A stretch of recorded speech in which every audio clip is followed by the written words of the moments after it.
प्यारे प्यारे दोस्तों, नमस्कार। स्वागत है आप सभी का मेरे YouTube चैनल में। और आज हम लोग NCERT सोशियोलॉजी चैप्टर 3 को पढ़ेंगे। और आज के हमारे चैप्टर का नेम है सामाजिक संस्थाएं, निरंतरता एवं परिवर्तन। एक बार फिर से चैप्टर को सुन लीजिए। सामाजिक संस्थाएं, निरंतरता और परिवर्तन किस प्रकार होते हैं। दूसरे अध्याय में भारतीय जनसंख्या की संरचना और गतिशीलता के बारे में पढ़ने के बाद अब हम सामाजिक संस्थाओं का अध्ययन करेंगे। जनसंख्या सिर्फ अलग अलग और संबंधित व्यक्तियों का जमघट नहीं है, परंतु यह विभिन्न प्रकार के अलग अलग पर आपस में संबंधित वर्गों और समुदायों से बना हुआ एक समाज है।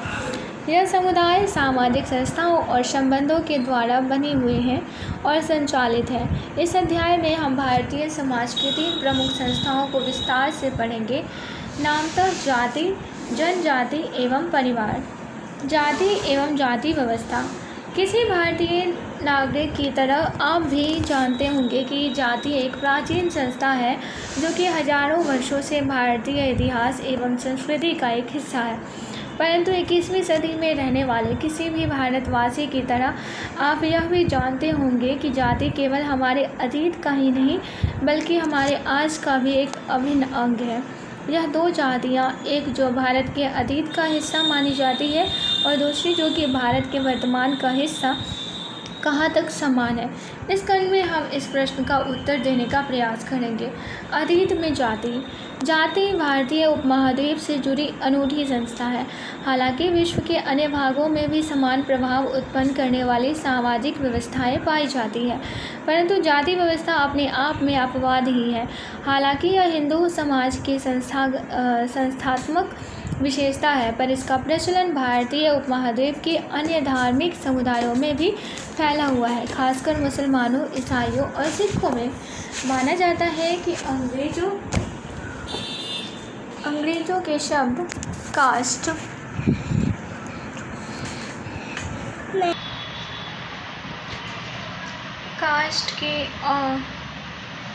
की उत्पत्ति पुर्तगाली मूल के शब्द कास्टा से हुई है। पुर्तगाली कास्टा का अर्थ है शुद्ध नस्ल। अंग्रेजी शब्द कास्ट का अर्थ एक विस्तृत संस्थागत व्यवस्था से है, जिसे भारतीय भाषाओं में प्राचीन संस्कृत भाषा से प्रारंभ करते हुए 2 विभिन्न शब्दों वर्ण और जाति के अंतर्गत अर्थ में उपयोग किया जाता है। वर्ण, जिसका शाब्दिक तात्पर्य है रंग, समाज के ब्राह्मण, क्षत्रिय, वैश्य और शूद्र, इन 4 श्रेणियों के विभाजन को वर्ण कहा जाता है। हालांकि इस विभाजन में जनसंख्या का एक महत्वपूर्ण भाग शामिल नहीं है, जो कि जाति बहिष्कृत, विदेशियों, दासों, युद्धों में पराजित लोगों एवं अन्य लोगों से मिलकर बना है। इन्हें कभी कभी पंचम या 5वीं श्रेणी भी कहा जाता है। जाति एक व्यापक शब्द है जो किसी भी चीज़ के प्रकार या वंश, किस्म, स्पीशीज को संबोधित करने के लिए इस्तेमाल किया जा सकता है, जिसमें अचेतन वस्तुओं से लेकर पेड़ पौधों, जीव जंतुओं और मनुष्य भी शामिल होते हैं। भारतीय भाषाओं में जाति शब्द का प्रयोग सामान्यतः जाति संस्था के संदर्भ में किया जाता है। हालांकि यह दिलचस्प है कि भारतीय भाषा बोलने वाले लोग अंग्रेजी शब्द कास्ट का प्रयोग भी करने लगे हैं। वर्ण और जाति के आपसी संबंध की सटीक व्याख्या क्या हो, यह प्रश्न विद्वानों के बीच अटकलबाजी व बहस का विषय रहा है।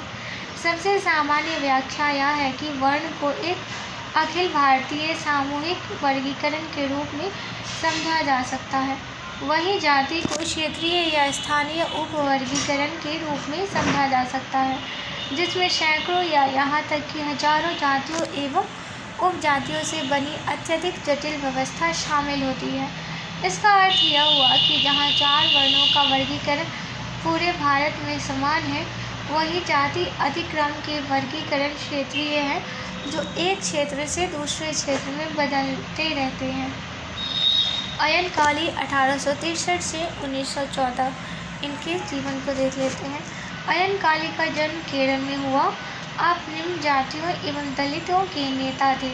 इनके प्रयास से दलितों को सार्वजनिक सड़कों पर चलने की और अपने बच्चों को विद्यालयों में दाखिला दिलाने की इजाज़त मिली। सोच के देखिए कितना बुरा हाल था दलितों का, जो उनको सड़कों पे चलने भी नहीं दिया जाता था और उनके बच्चे विद्यालय में पढ़ भी नहीं सकते थे। इस बात पर भी मतभेद है कि जाति व्यवस्था की उत्पत्ति का सुनिश्चित काल क्या है। सामान्यतः यह माना जाता है कि 4 वर्णों का वर्गीकरण लगभग 3000 साल पुराना है। हालांकि विभिन्न समय कालों में जाति व्यवस्था के विविध स्वरूप रहे हैं, इसलिए यह मान लेना कि एक समान व्यवस्था 3000 वर्षों से चल रही है अपने आप को भ्रमित करना होगा। अपने प्रारंभिक काल वैदिक काल 900 से 500 ईसा पूर्व के बीच में जाति व्यवस्था वास्तव में वर्ण व्यवस्था ही थी और इसके केवल 4 विभाजन थे। यह विभाजन बहुत विस्तृत या बहुत कठोर नहीं थे और यह जन्म से निर्धारित नहीं होते थे। इन वर्गों के बीच स्थान परिवर्तन संभव ही नहीं बल्कि सामान्य भी था। अतः उत्तर वैदिक काल में जाति एक कठोर संस्था बनी, जिसे हम जाति की प्रसिद्ध परिभाषाओं द्वारा परिचित है। जाति की सबसे सामान्य निर्धारित विशेषताएं निम्न हैं। जाति जन्म से निर्धारित होती है। एक बच्चा अपने माता पिता की जाति में ही जन्म लेता है। जाति कभी चुनाव का विषय नहीं होती। हम अपनी जाति को कभी भी बदल नहीं सकते, छोड़ नहीं सकते, या हम इस बात का चुनाव नहीं कर सकते कि हमें जाति में शामिल होना है या नहीं। हालांकि ऐसे उदाहरण हैं जहां एक व्यक्ति को उसकी जाति से निकाला भी जा सकता है। जाति की सदस्यता के साथ विवाह संबंधी कठोर नियम शामिल होते हैं। जाति समूह सजातीय होते हैं, अर्थात विवाह समूह के सदस्यों में ही हो सकते हैं। जाति सदस्यता में खाने और खाना बांटने के बारे में नियम भी शामिल होते हैं। किस प्रकार का खाना खा सकते हैं और किस प्रकार का नहीं, यह निर्धारित है, और किसके साथ खाना बांटकर खाया जा सकता है यह भी निर्धारित होता है। जाति में श्रेणी एवं परिस्थिति एक अधिक्रम में संयोजित अनेक जातियों की एक व्यवस्था शामिल होती है। सैद्धांतिक तौर पर हर व्यक्ति की एक जाति होती है और हर जाति का सभी जातियों के अधिक्रम में एक निर्धारित स्थान होता है, जहां अनेक जातियों की अधिक्रमित स्थिति विशेषकर मध्य क्रम की श्रेणियों में एक क्षेत्र से दूसरे क्षेत्र में बदल सकती है, पर अधिक्रम हमेशा पाया जाता है। जातियों में आपसी उपविभाजन भी होता है, अर्थात जातियों में हमेशा उपजातियाँ होती हैं और कभी कभी उपजातियों में भी उपजातियाँ होती हैं। इसे खंडात्मक संगठन कहते हैं। पारंपरिक तौर पर जातियाँ व्यवसाय से जुड़ी होती है। एक जाति में जन्म लेने वाला व्यक्ति उस जाति से जुड़े व्यवसाय को ही अपना सकता है, अतः वह व्यवसाय वंशानुगत थे, अर्थात यह पीढ़ी दर पीढ़ी हस्तांतरित होते थे। दूसरी ओर एक विशेष व्यवसाय को किसी जाति से जुड़े होने की वजह से उसी जाति के लोग अपना सकते थे। किसी दूसरी जातियों के सदस्य वह काम नहीं कर सकते थे। यह विशिष्टताएं निर्धारित नियम हैं जो प्राचीन धर्म ग्रंथों में पाए जाते हैं। चूँकि यह निर्धारित नियम हमेशा व्यवहार में नहीं थे, हम यह नहीं कह सकते कि यह नियम किस सीमा तक जाति की अनुभाविक वास्तविकता अर्थात उस समय के लोगों के लिए इसका निश्चित अर्थ निर्धारित करते थे। जैसा कि आपके सामने है, अधिकांश निर्धारित नियमों में प्रतिबंध शामिल थे। ऐतिहासिक सूत्रों से यह साफ तौर पर साबित होता है कि जाति एक बहुत असमान संस्था थी। जहाँ कुछ जातियों को तो इस व्यवस्था से बहुत लाभ रहा, वहीं अन्य जातियों को इसकी वजह से अधीनता एवं कभी न समाप्त होने वाले श्रम का जीवन जीने का दंड भुगतना पड़ा। सबसे महत्वपूर्ण बात यह है कि जब जाति जन्म द्वारा कठोरता से निर्धारित हो गई, उसके बाद किसी व्यक्ति के लिए सैद्धांतिक तौर पर कभी भी उसकी जीवन स्थिति बदलना असंभव था। चाहे उच्च जाति के लोग उच्च स्तर के लायक हो या ना हो, उनका स्तर हमेशा उच्च ही रहता था, जबकि निम्न जाति के लोगों का स्तर हमेशा निम्न रहता था। सैद्धांतिक तौर पर जाति व्यवस्था को सिद्धांतों को दो समुच्चयों के मिश्रण के रूप में समझा जा सकता है। एक भिन्नता और अलगाव पर आधारित है और दूसरा संपूर्णता और अधिक्रम पर। हर जाति से यह अपेक्षित है कि वह दूसरी जाति से भिन्न हो और इसलिए वह प्रत्येक अन्य जाति से कठोरता से पृथक होती है। अतः जाति के अधिकांश धर्म ग्रंथ सम्मत नियमों की रूपरेखा जातियों को मिश्रित होने से बचाने के अनुसार बनाई गई है।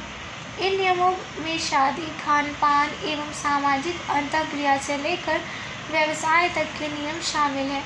वहीं दूसरी ओर इन विभिन्न एवं पृथक जातियों का कोई व्यक्तिगत अस्तित्व नहीं है। वे एक बड़ी संपूर्णता से संबंधित होकर ही अपना अस्तित्व बनाए रख सकती है। समाज की संपूर्णता में सभी जातियां शामिल होती हैं। इससे भी आगे यह सामाजिक संपूर्णता या व्यवस्था समानतावादी व्यवस्था होने के बजाय अधिक्रमित व्यवस्था है। प्रत्येक जाति का समाज में एक विशिष्ट स्थान होने के साथ साथ एक क्रम श्रेणी भी होती है। एक सीढ़ीनुमा व्यवस्था जो ऊपर से नीचे जाती है में प्रत्येक जाति का एक विशिष्ट स्थान होता है। ज्योतिराव गोविंदराव फुले ने जाति व्यवस्था के अन्याय की, भर्त्सना की और छुआछूत के नियमों की घोर निंदा की। 1873 में उन्होंने सत्य शोधक समाज की स्थापना की, जो निम्न जाति के लोगों के मानवाधिकारों और सामाजिक न्याय की प्राप्ति के लिए समर्पित था। धार्मिक या कर्मकांडीय दृष्टि से जाति की अधिक्रमित व्यवस्था शुद्धता और अशुद्धता के बीच के अंतर पर आधारित होती है। यह विभाजन, जिसे हम पवित्र के करीब मानने में विश्वास रखते हैं, अतः कर्मकांड की शुद्धता के लक्षण और जिसे हम पवित्र से परे मानते हैं या उसके विपरीत मानते हैं, अतः वह कर्मकांड के लिए प्रदूषित होता है के बीच है। वह जातियाँ जिन्हें कर्मकांड की दृष्टि से शुद्ध माना जाता है, उनका स्थान उच्च होता है, और जिनको कम शुद्ध या अशुद्ध माना जाता है, उन्हें निम्न स्थान दिया जाता है। जैसा कि हर समाज में होता है, सामाजिक स्तर से भौतिक शक्ति अर्थात आर्थिक या सैन्य शक्ति नज़दीकी से जुड़ी होती है। अतः जिनके पास शक्ति होती है उनकी स्थिति उच्च होती है, और जिनके पास शक्ति नहीं होती उनकी स्थिति निम्न होती है। इतिहासकारों का मानना है कि जो लोग युद्धों में पराजित हुए थे, उन्हें अक्सर निम्न जाति की स्थिति मिली। अंत में यह भी कहा जा सकता है कि जातियाँ एक दूसरे से सिर्फ कर्मकांड की दृष्टि से ही असमान नहीं हैं, उनसे यह भी अपेक्षित है कि वे एक दूसरे के सहयोगी होंगी एवं उनमें आपस में प्रतिस्पर्धा नहीं होगी। दूसरे शब्दों में, प्रत्येक जाति का व्यवस्था में अपना स्थान तय है और वो स्थान किसी भी अन्य जाति को नहीं दिया जा सकता। चूँकि जाति व्यवसाय से भी जुड़ी हुई है, अतः व्यवस्था श्रम के सामाजिक विभाजन के अनुरूप कार्य करती है, परंतु सैद्धांतिक तौर पर यह किसी भी प्रकार की परिवर्तनशीलता की अनुमति नहीं देती है। सावित्रीबाई फुले 1831 से 1897। सावित्रीबाई फुले देश में बालिकाओं के लिए बने पहले विद्यालय की पहली प्रधान अध्यापिका थी, जो पुणे में स्थापित किया गया था। इन्होंने अपना पूरा जीवन शूद्रों और अतिशूद्रों को शिक्षा अर्पण करने में लगा दिया। इन्होंने किसानों और मजदूरों के लिए रात्रि विद्यालयों की शुरुआत की। इनकी मृत्यु प्लेग से पीड़ित मरीजों की देखभाल के दौरान हुई। यह अचंभे की बात नहीं है कि अतीत के बारे में हमारे ज्ञान के स्रोत मुख्यतः प्राचीन काल के बारे में अपर्याप्त हैं। यह तय कर पाना मुश्किल है कि उस समय परिदृश्य कैसा था या किन कारणों से कुछ संस्थाओं या व्यवहारों की स्थापना हुई, परंतु अगर हमें इस बात में पूरी जानकारी होती तो उससे हमें यह नहीं पता चल सकता था कि आज हमें क्या करना चाहिए, सिर्फ इसीलिए कि अतीत में कुछ हुआ था। वह हमारी परंपरा का हिस्सा है या आवश्यक नहीं कि वह हमेशा के लिए सही या गलत है। प्रत्येक काल में इन प्रश्नों के बारे में नए सिरे से सोचना होगा और अपनी सामाजिक संस्थाओं के बारे में स्वयं के सामूहिक निर्णय को बनाना होगा। एक बार फिर से इस लाइन को सुन लीजिए, क्योंकि ये बहुत ही महत्वपूर्ण है। प्रत्येक काल में इन प्रश्नों के बारे में नए सिरे से सोचना होगा और अपनी सामाजिक संस्थाओं के बारे में स्वयं के सामूहिक निर्णय को बनाना होगा। उपनिवेशवाद और जाति। प्राचीन काल की तुलना में हम अपने हाल के इतिहास में जाति के बारे में बहुत अधिक जानते हैं। यदि यह माना जाए कि आधुनिक इतिहास 19वीं शताब्दी के साथ प्रारंभ हुआ तो 1947 में प्राप्त भारतीय स्वतंत्रता को औपनिवेशिक काल, मोटे तौर पर 1800 से 1947 तक के लगभग 150 वर्ष, और स्वतंत्रोत्तर अथवा औपनिवेशिक शासन के बाद के काल 1947 से आज तक के 7 दशक के बीच स्वाभाविक विभाजक रेखा मान सकते हैं। एक सामाजिक संस्था के रूप में जाति के वर्तमान स्वरूप को औपनिवेशिक काल और साथ ही स्वतंत्र भारत में तीव्र गति से हुए परिवर्तनों द्वारा मजबूती से आकार प्रदान किया गया। विद्वजन इस बात पर सहमत है कि औपनिवेशिक काल के दौर में सभी प्रमुख सामाजिक संस्थाओं में और विशेष रूप से जाति व्यवस्था में प्रमुख परिवर्तन आए। वस्तुतः कुछ विद्वान तो कहते हैं कि आज जिसे हम जाति के रूप में जानते हैं वह प्राचीन भारतीय परंपरा की अपेक्षा उपनिवेशवाद की ही अधिक देन है। यह सभी परिवर्तन जानबूझकर या सोच समझकर नहीं लाए गए। प्रारंभ में ब्रिटिश प्रशासकों ने देश पर कुशलतापूर्वक शासन करना सीखने के उद्देश्य से जाति व्यवस्थाओं की जटिलताओं को समझने के प्रयत्न शुरू किए। इन प्रयत्नों के अंतर्गत देश में विभिन्न जनजातियों तथा जातियों की प्रथाओं और तौर तरीकों के बारे में अत्यंत सुव्यवस्थित तरीके से गहन सर्वेक्षण किए गए और उनके विषय में रिपोर्टें तैयार की गई। अनेक ब्रिटिश प्रशासक प्रशासनिक अधिकारी होने के साथ साथ शौकिया तौर पर नृजाति विज्ञानी भी थे और उन्होंने सर्वेक्षण तथा अध्ययन कार्यों में बहुत रुचि ली। नृजाति विज्ञानी उन्हें कहते हैं जो मनुष्य का विकास किस प्रकार हुआ उसके बारे में जानकारी हासिल करता है, उसे नृजाति विज्ञानी कहते हैं। लेकिन जाति के विषय में सूचना एकत्र करने का अब तक का सबसे महत्वपूर्ण सरकारी प्रयत्न जनगणना के माध्यम से किया गया। जनगणना के कार्य को सर्वप्रथम 1860 के दशक में प्रारंभ किया गया था। इसके बाद 1881 में तो जनगणना ब्रिटिश भारतीय सरकार द्वारा नियमित रूप से हर 10 वर्ष बाद कराई जाने लगी। 1901 में हर्बर्ट रिजले के निर्देशन में कराई गई जनगणना विशेष रूप से महत्वपूर्ण थी क्योंकि इस जनगणना के अंतर्गत जाति के सामाजिक अधिक्रम के बारे में जानकारी इकट्ठी करने का प्रयत्न किया गया, अर्थात किस क्षेत्र में किस जाति को अन्य जातियों की तुलना में सामाजिक दृष्टि से कितना ऊंचा या नीचा स्थान प्राप्त है और तदनुसार श्रेणी क्रम में ये प्रत्येक जाति की स्थिति निर्धारित की गई। अर्थात किस क्षेत्र में किस जाति को अन्य जाति की तुलना में सामाजिक दृष्टि से कितना ऊंचा या नीचा स्थान प्राप्त है और तदनुसार श्रेणी क्रम में प्रत्येक जाति की स्थिति निर्धारित कर दी गई। जाति के सामाजिक बोध पर इस प्रयास का गहरा प्रभाव पड़ा और विभिन्न जातियों के प्रतिनिधियों द्वारा जनगणना आयुक्त के पास सैकड़ों याचिकाएं भेजी गई, जिसमें प्रत्येक उन्होंने सामाजिक क्रम में अपनी जाति को अधिक ऊंचा स्थान देने की मांग की थी और अपने दावों के समर्थन में अनेक ऐतिहासिक तथा धर्मशास्त्रीय प्रमाण प्रस्तुत किए थे। कुल मिलाकर विद्वान यह महसूस करते हैं कि इस प्रकार की जातीय गणना और आधिकारिक रूप से जातियों की परिस्थिति का काबिलेख करने के प्रत्यक्ष प्रयास ने जाति संस्था के स्वरूप को ही बदल डाला। इस प्रकार के हस्तक्षेप से पहले जातियों की पहचान अपेक्षाकृत बहुत अधिक अस्थिर तथा कम कठोर थी।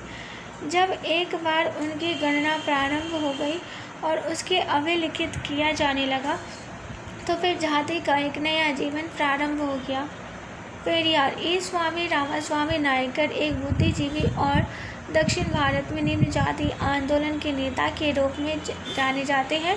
उन्होंने लोगों को यह महसूस करने के लिए उद्बोधित किया कि सभी मनुष्य बराबर हैं और हर व्यक्ति का यह जन्मसिद्ध अधिकार है कि वह स्वतंत्रता और समानता का आनंद ले। औपनिवेशिक शासन द्वारा किए गए अन्य हस्तक्षेपों ने भी इस संस्था पर अपना प्रभाव डाला। भू राजस्व व्यवस्थाओं और तत्व संबंधी प्रबंधों तथा कानूनों ने उच्च जातियों के रूढ़िगत जाति आधारित अधिकारों को वैध मान्यता देने का कार्य किया। अब ये जातियां सामंती वर्गों की बजाय आधुनिक अर्थों में भूस्वामी यानी जमीन की मालिक बन गई और जमीन की उपज पर अथवा राजस्व या अन्य कई प्रकार के नजरानों पर उनका दावा स्थापित हो गया। पंजाब की तरह अन्य क्षेत्रों में भी बड़े पैमाने पर सिंचाई की योजना प्रारंभ की गई और उनके साथ साथ लोगों को वहां बसाने के प्रयत्न किए गए और इन सभी प्रयत्नों का भी अपना एक जातीय आयाम था। इस क्रम के दूसरे सिरे पर औपनिवेशिक काल के अंतिम दौर में प्रशासन ने पद दलित जातियों, जिन्हें उन दिनों दलित वर्ग कहा जाता था, के कल्याण में भी रुचि ली।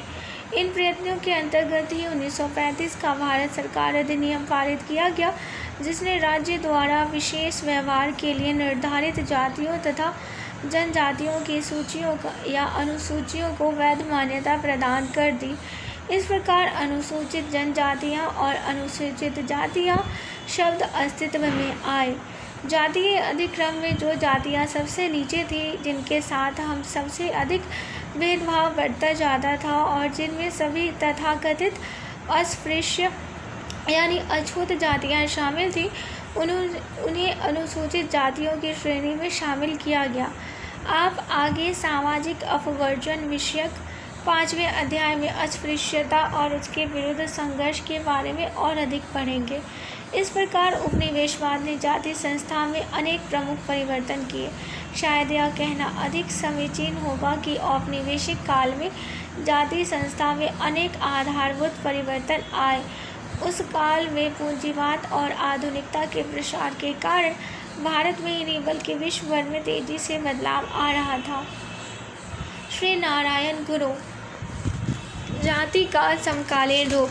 1947 में भारत को प्राप्त स्वतंत्रता ऐसे तो एक बहुत बड़ी घटना थी, पर उसके बाद भी भारत को अपने औपनिवेशिक अतीत से पूरी तरह छुटकारा नहीं मिला। राष्ट्रवादी आंदोलन के लिए व्यापक पैमाने पर जनमत जुटाने में भी जातीय भावनाओं और आधारों ने अनिवार्य रूप से अपनी भूमिका अदा की थी।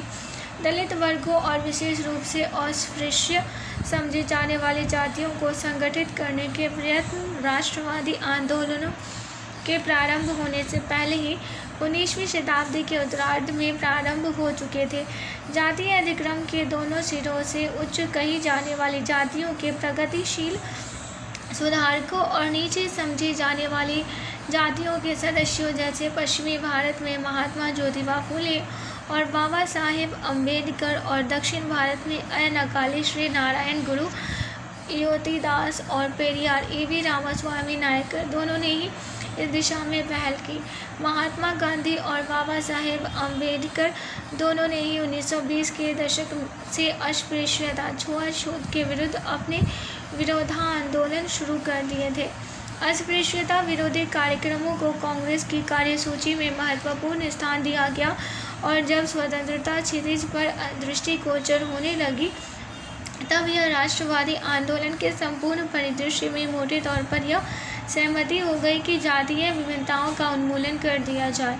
राष्ट्रवादी आंदोलन में मुखरित यह प्रबल दृष्टिकोण जाति को एक सामाजिक कुरीति और भारतीयों के बीच फूट डालने की एक औपनिवेशिक युक्ति मानता था।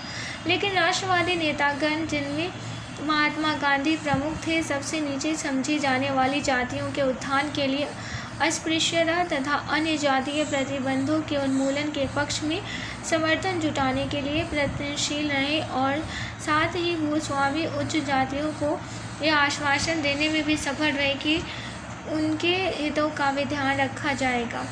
केरल में जन्मे श्री नारायण गुरु ने सबके लिए भाईचारे का उपदेश दिया और जाति व्यवस्था के कुप्रभावों के विरुद्ध संघर्ष किया।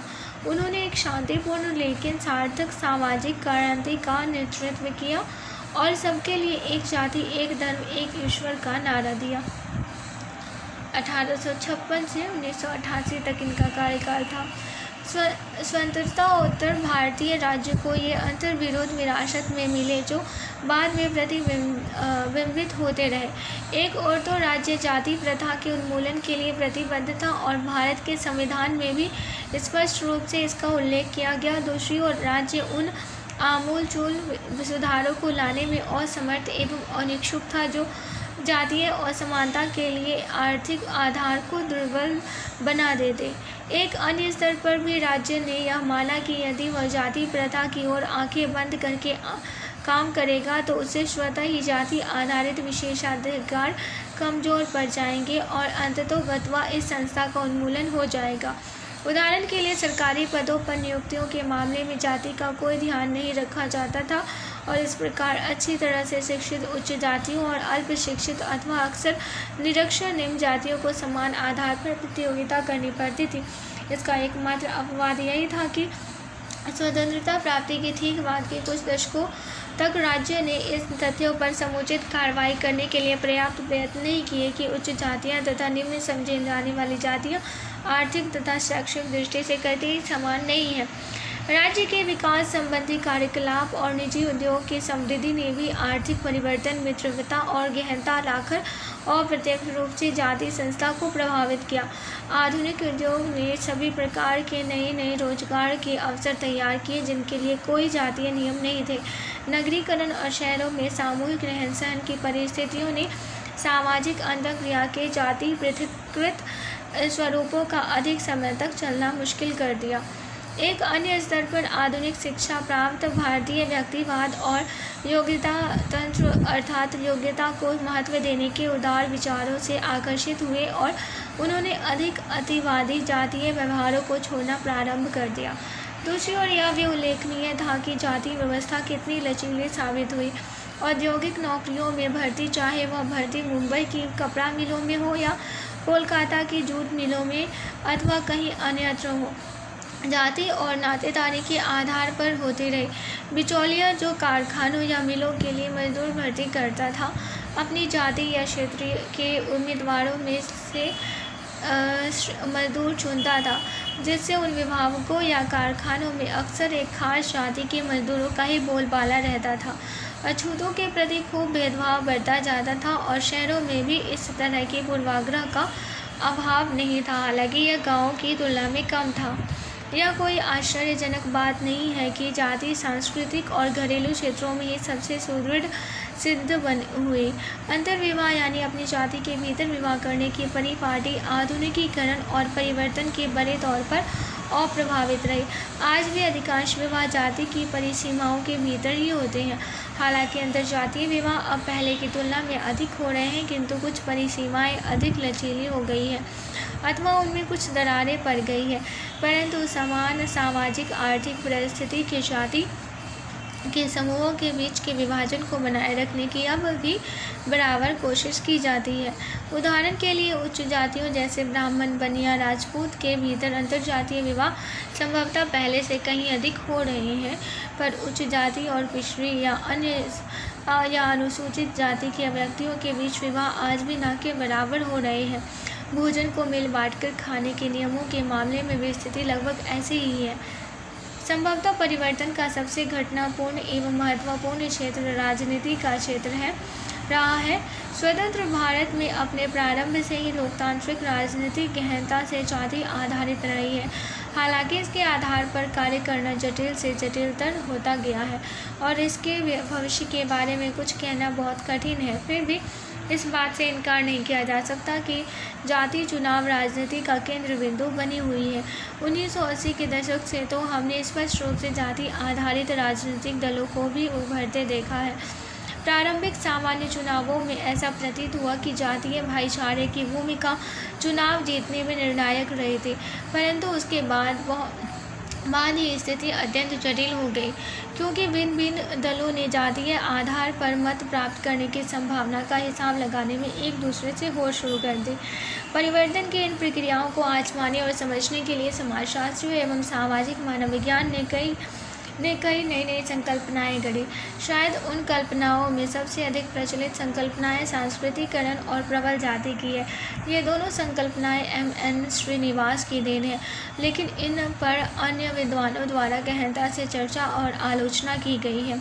संस्कृतिकरण एक ऐसी प्रक्रिया का नाम है जिसके द्वारा आमतौर पर मध्य या निम्न जाति के सदस्य किसी उच्च जाति के धार्मिक क्रियाओं, घरेलू या सामाजिक परिपाटियों को अपनाकर अपनी सामाजिक परिस्थिति को ऊंचा करने का प्रयत्न करते हैं। यद्यपि यह प्रघटना काफ़ी पुरानी है और स्वतंत्रता प्राप्ति यहाँ तक कि औपनिवेशिक काल के भी पहले से अपनाई जाती रही है, लेकिन हाल के समय में इसका बहुत अधिक प्रचार हो गया है। इस प्रक्रिया के अंतर्गत समानुकरण के लिए अक्सर ब्राह्मण या क्षत्रिय जातियों के रीति रिवाजों या परिपाटियों को अपनाया जाता था, जैसे शाकाहारी बन जाना या गोपवित्र धारण करना, कुछ विशिष्ट प्रकार की प्रार्थनाएं करना और धार्मिक उत्सव मनाना आदि आदि। संस्कृतिकरण की प्रक्रिया आमतौर पर संबंधित जाति की आर्थिक स्तर में उन्नति होने के बाद या उसके साथ साथ अपनाई जाती है। यद्यपि यह स्वतंत्र रूप से भी अपनाई जा सकती है। बाद में हुए शोध के फलस्वरूप इस संकल्पना में अनेक संशोधन हुए हैं एवं इस संकल्पना के संशोधित संस्करण के लिए सुझाव दिए जा चुके हैं। इनमें यह तर्क भी शामिल है कि संस्कृतिकरण पहले से निषिद्ध किसी अनुष्ठान, सामाजिक विशेषाधिकारों धारण जैसे निम्न जाति के लोगों द्वारा यज्ञोपवीत धारण करना, जिसके लिए पहले कठोर दंड दिए जाने की व्यवस्था थी, का आज अवज्ञापूर्ण दावा हो चुका है, न कि निम्न जातियों द्वारा उच्च जातियों का भी चाटुकारीपूर्ण अनुकरण। मैसूर नरसिंहाचार्य श्रीनिवास 1916 से 1999। मैसूर नरसिंहाचार्य श्रीनिवास भारत के एक अग्रणी समाजशास्त्री और सामाजिक मानवविज्ञानी हैं। वे जाति व्यवस्था पर किए गए कार्य तथा संस्कृतिकरण एवं प्रबल जाति जैसे शब्दों के लिए जाने जाते हैं। उनकी किताब द रिमेम्बर्ड विलेज सामाजिक मानवविज्ञान में गाँव में किए गए सबसे अच्छे अध्ययनों में से एक है। प्रबल जाति शब्द का प्रयोग ऐसी जातियों का उल्लेख करने के लिए किया जाता है जिसकी जनसंख्या काफ़ी बड़ी होती थी और जिन्हें स्वतंत्रता प्राप्ति के बाद किए गए आंशिक भूमि सुधारों द्वारा भूमि के अधिकार प्रदान किए गए थे। इन भूमि सुधारों ने पहले के दावेदारों से अधिकार छीन लिए थे। ये दावेदार ऊंची जातियों के ऐसे सदस्य होते थे जो इस अर्थ में अनुपस्थित यानी दूरवासी जमींदार थे कि वे अपना लगान वसूल करने के अलावा खेती और अर्थव्यवस्था में कोई भूमिका अदा नहीं करते थे। वे अक्सर उस गांव में भी नहीं रहते थे, बल्कि उनका आवास कस्बों या शहरों में होता था। अब ये भूमि अधिकार उस अगले स्तर के दावेदारों को प्राप्त हो गए हैं जो कृषि के प्रबंध में तो शामिल थे पर स्वयं भूमि में नहीं जोतते थे। इस प्रकार यह मध्यवर्ती जातियां देहाती इलाकों में प्रबल जातियां बन गई और क्षेत्रीय राजनीति तथा खेती और अर्थव्यवस्था में निर्णायक भूमिका अदा करने लगी। इन प्रबल जातियों के कुछ उदाहरण हैं बिहार और उत्तर प्रदेश के यादव, कर्नाटक के वोकलिंग, आंध्र प्रदेश के रेड्डी और खम्मा लोग, महाराष्ट्र के मराठे, पंजाब, हरियाणा और पश्चिम उत्तर प्रदेश के जाट और गुजरात के पाटीदार। तो आज के लिए बस इतना ही। आशा करती हूँ ये लेक्चर आप लोगों को पसंद आया होगा। ये लेक्चर सुनने के लिए आप सभी का बहुत बहुत धन्यवाद।